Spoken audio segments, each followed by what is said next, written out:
Hi, everyone. Welcome back in. We'd previously gone over the case of Morgan Geyser. She was the one who was part of the Slender Man stabbings. I'm not going to go into the case files. This video will be attached to a playlist that you guys can go back and watch everything we've talked about on it.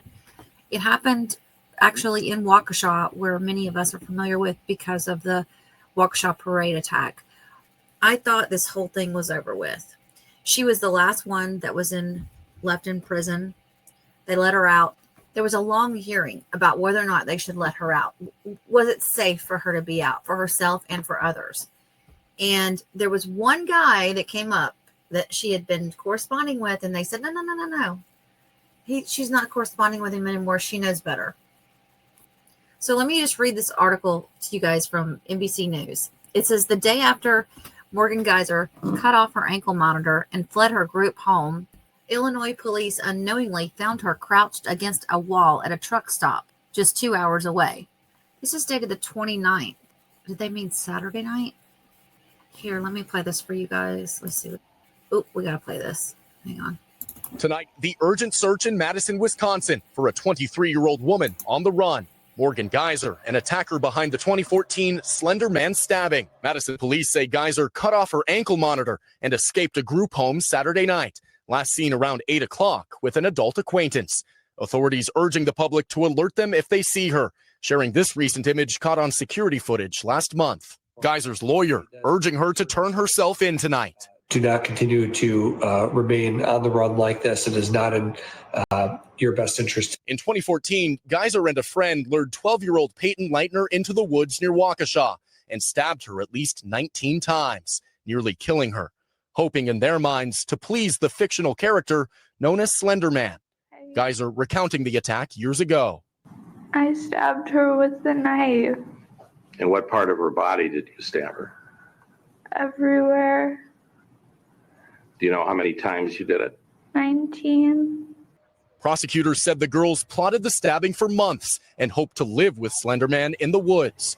Geyser was found not guilty by reason of mental disease or defect. She was sentenced to 40 years in a mental institution, but in July, a judge approved her conditional release to a group home.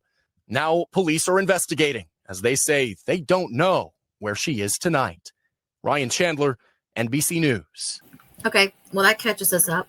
Okay, so my apologies. This happened on the 22nd when she left the group home. So she was huddled on a wall at a truck stop, and it says she was huddled next to her friend. She told police officers that she was worried about being separated from 43-year-old Chad Mecca, who was shaking from the cold and occasionally struggling to speak. The pair evaded questions about their identity, as Geyser told officers that she had done something really wrong. She's 23 years old now, by the way. Later, she suggested that officers could just Google her to find out who she was. So we know she has a mental disability, but just because she has a mental disability doesn't mean she's dumb. So she kind of knows what she's doing. And I just don't know and I guess that's the question everybody has in their minds right now. How conniving is she? How evil is she really? Did she figure out how to bamboozle everybody at the mental hospital to get up on the stand and say, no, she's ready to go? Because remember, all of them were like, no, she's ready. She got out. She was granted the conditional release in January after spending 7 years at the Winnebago Mental Health Institute in Wisconsin. She fled the group home she'd been placed in over fears of being separated from her friend, Mecca. She was carrying a backpack and a pink journal with the words Homeless Couples Guidebook. See, like she could do stuff like that, but it's just so strange. Police allege that they took a Greyhound bus from Wisconsin on Saturday night, and they were eventually found more than 165 miles away in Illinois and arrested Sunday evening. So they were found the same weekend? So she was only gone for a day. Okay. See, I saw this and I was like, oh, this is breaking news. It's not breaking, and I do apologize. I'm slow at finding this information out. Let's see. Eventually, Mecca was later released on a citation and is due to appear in court on January the 15th.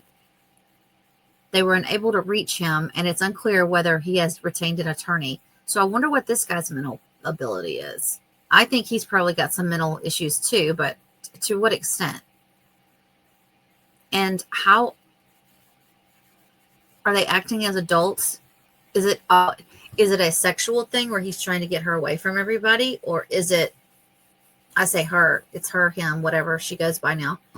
At her extradition hearing Tuesday, she was brought out in a blue jumpsuit and dark glasses. She waived her extradition and will be held in Cook County without bail.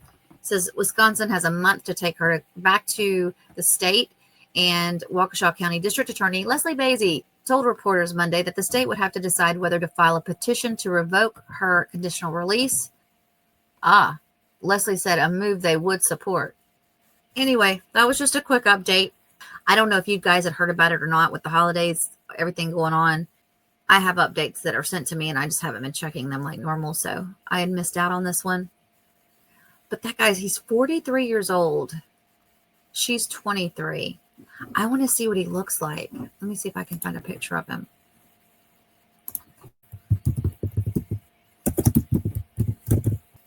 Wait, what? Oh, no. Oh, honey, stop. Okay, wait. Y'all, you guys. Oh, Lord. So if you're wondering, that's Morgan on the left. Apparently that's Chad on the right. So my questions have been answered about his mental ability. Wowzer. Okay, let me open this in a new tab. I know, you're probably sitting there going, Kerry, where have you been? This has all been going on. You missed it. Oh, here's another. Wait, hang on. Look at this. That person Geyser was with called the 27 newsroom today. He wanted to share more about his side of the story. Oh, Chloe Morrissey joins us in the studio tonight. And Chloe, what did Charlie share with us? Amber, Brandon, Charlie called our newsroom this afternoon telling us more about his friendship with Morgan and why she left her group home with him. Charlie said he met Morgan in church, slowly becoming friends. We understand how to talk to each other and validate and just how to communicate in a really good, healthy way. And it was really nice. Charlie said he was eventually cleared to hang out with Morgan at that group home, telling us the two saw each other almost every day for the last month. Morgan confiding in Charlie about her past. I was like, I don't hate you. I said, clearly you're not that person anymore. And you're trying really hard to move away from it. That much is very obvious. Charlie says Morgan wanted to leave the group home because they were going to take away their visitation time. But he says he didn't know that until they were in Chicago. He says the decision to leave happened quickly that night. He ran because of me. She already made it clear if I didn't go with her or not, she was still going. And she was not going back to jail. And I know what that means. And I was scared and I was nervous. And I still chose to. For my friend, who I knew wasn't going to make it on her own. They hopped on a bus to downtown and took another bus at 1:30 in the morning. Authorities finding them that same day in Posen, Illinois. Please just let me go. Please, I didn't break the law. Can we please let her go?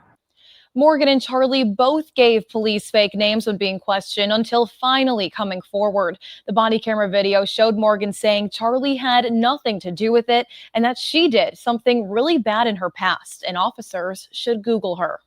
Okay, well, I guess that answers that. Where have I been that I missed all this?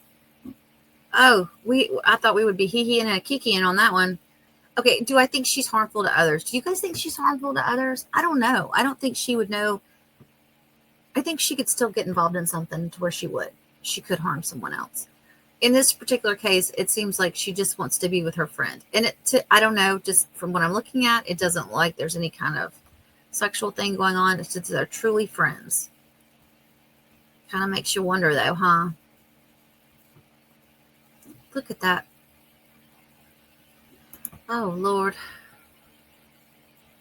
So he wants to be a woman and she wants to be a man. So they found friendship and all of that. I'm thinking that's what it all came down to. Okay.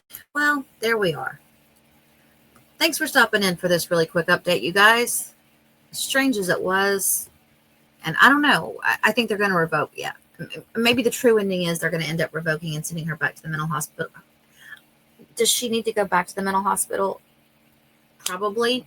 Will she stay there? Probably not, because once she gets back over there, they're going to end up trying to get her back out again.